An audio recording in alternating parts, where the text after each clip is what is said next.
I promise you that you came into this lifetime to create and live a life that is beyond your wildest imaginations, beyond the limitations of what you currently think is possible. The only thing is, when you chose this life, when you created this prophecy, this personal prophecy for your life, you wrote it as your higher self. You wrote it before you incarnated as your higher self with God, with Source.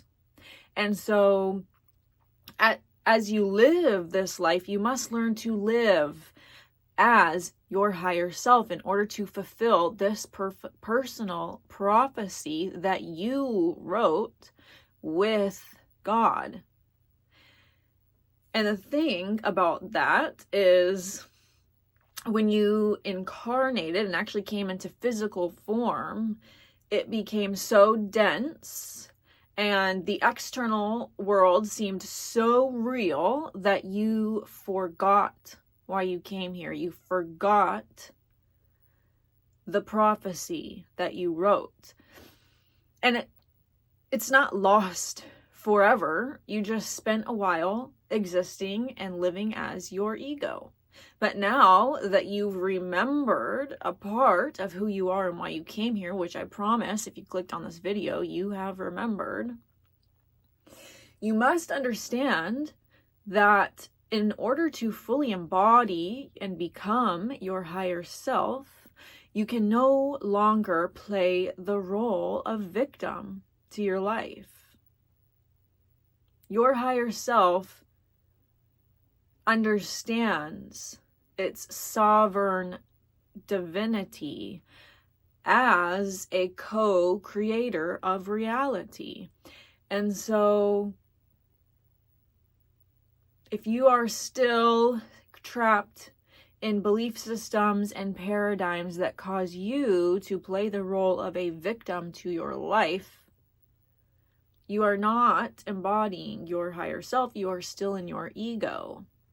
And so this path is not going to be for the weak. This path is not for those who are not ready to take full ownership and responsibility for their life that they have created thus far.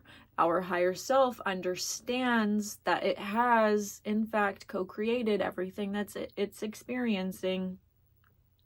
Whether choosing to experience it before coming in or once getting here and getting lost in the confusion of the physical world, you began miscreating with fear, miscreating with anxiety, miscreating with codependency. And so now choosing to embody your higher self truly becomes your job. When you are serious about this path, it is your job. Not job in the human idea of the word job.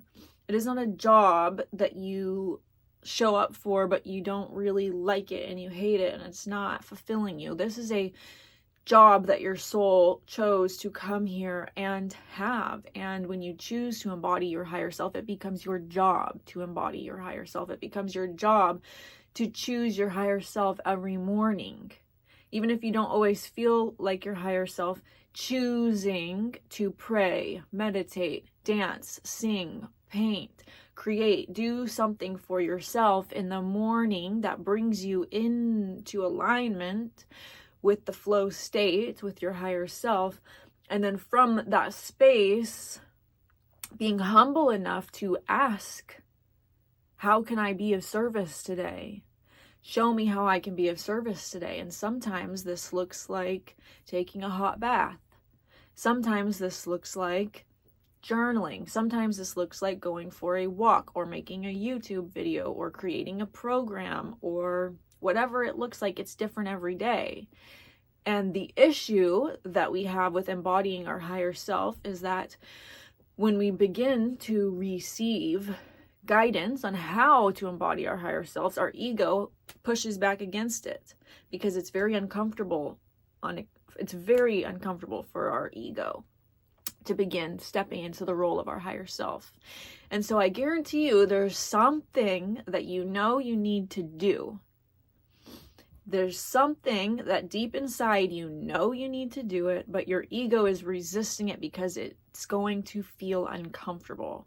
And if you aren't doing that thing that you know you need to do next because it's scary or makes you feel uncomfortable, or you're going to have to face your shadow, that's why you're blocked. You're blocked because you're not doing that thing. And you're not going to receive more guidance until you follow through with the guidance you've already been given. So suck it up. Show yourself grace and compassion, but walk through it. That's the next step. And once you complete that next step, then you'll be given another. And if you are in a space where you don't know what the next step is, just be in your body, ground yourself into your body and just be here now in the present moment. Commune with your daily life and the next step will be revealed to you. When we choose to embody our higher self, we are choosing to fulfill a prophecy that was written by us before we ever even incarnated. And then we get lost in the little self and the ego and what the ego thinks it wants. The ego thinks it wants $100 million. The ego thinks it wants a new car. The ego thinks it wants a bigger house. These are small. This is still playing it small. And yes, by embodying and choosing to walk the path as your higher self, if this is a true desire of yours, they will be gifted to you as an offering, as a thanksgiving for you following through on your self-prophecy.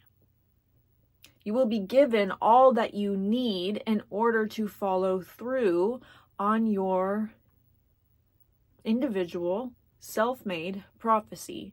And so if that includes a bigger house, then you will receive a bigger house. If that includes a car, then you will receive a car. If that includes having financial stability, then you will receive financial stability. Because Spirit, your higher self, needs you to be focused on the prophecy, the reason for being here. And so it needs you to be comfortable. But when you're in resistance with your ego and you're playing it small and you're playing the victim and you're focusing on all these little things, which yes, having a new car, having a bigger house, these are the little things. When you're focusing on the little things, you're in resistance to the path. And when you choose to commit to the path, when you choose to embody your higher self every single day and start walking down this path of your higher self, the little things will be gifted to you. But stop focusing, stop putting so much attention on them. Stop trying to control and manipulate your reality through your ego, through a mindset of lack, of not having enough, of thinking, oh, if I don't manifest a house, I'm not going to be given a house and I'm going to blah, blah, blah, blah, blah. That is a mindset of lack, and it's keeping you distracted from the actual truth of why you chose to incarnate here at this time, which is to be of service to humanity, to bring in a new age, to bring in a golden age, to bring heaven to earth. There are greater things at play right now than your egoic desires. And it's not to shame these things. If it is truly a desire, it will be gifted to you as you walk the path, as you choose to stop focusing so much energy and time and attention on what you do not have and what you want, and choose to begin embodying your higher self now, being of service in the best way you can now. They will be gifted to you along your path. You will begin to understand that becoming your higher self requires you to turn yourself inside out. It requires you to deeply look at yourself all day long. Look at what you're giving your power away to.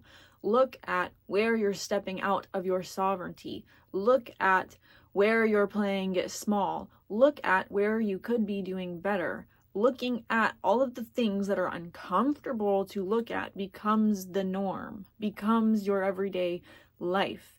And what happens is you no longer see it from a victim perspective. I can't believe this is happening to me. I really don't want to look at this.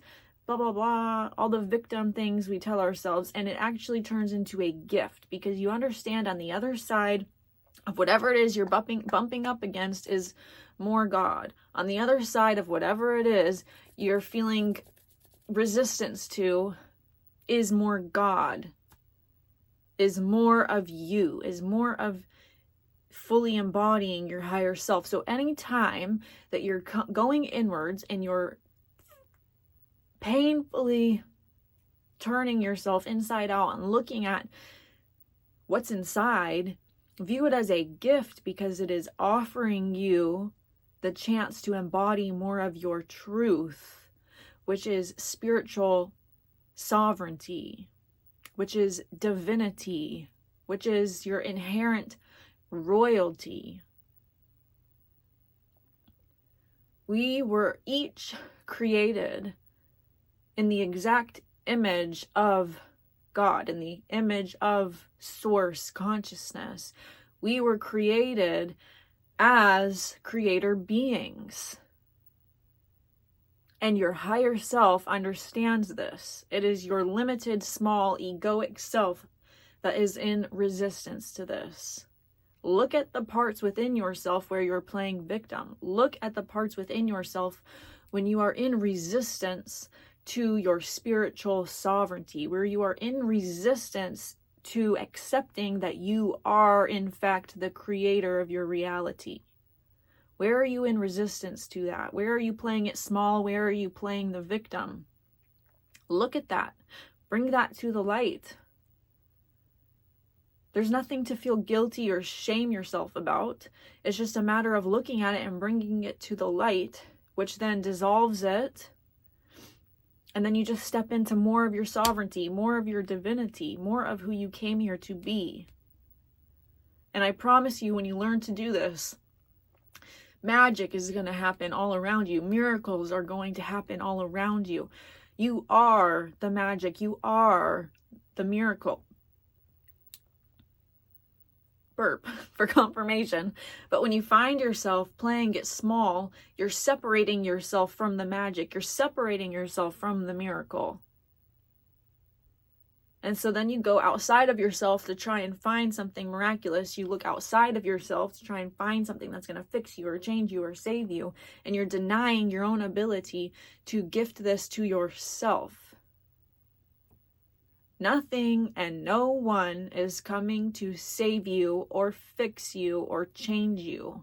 It is up to you to choose every single day to embody the presence of your higher self, and to ask your higher self, to ask Source, God, the Creator, how you can be of service today, and then focusing on this moment right here, right now.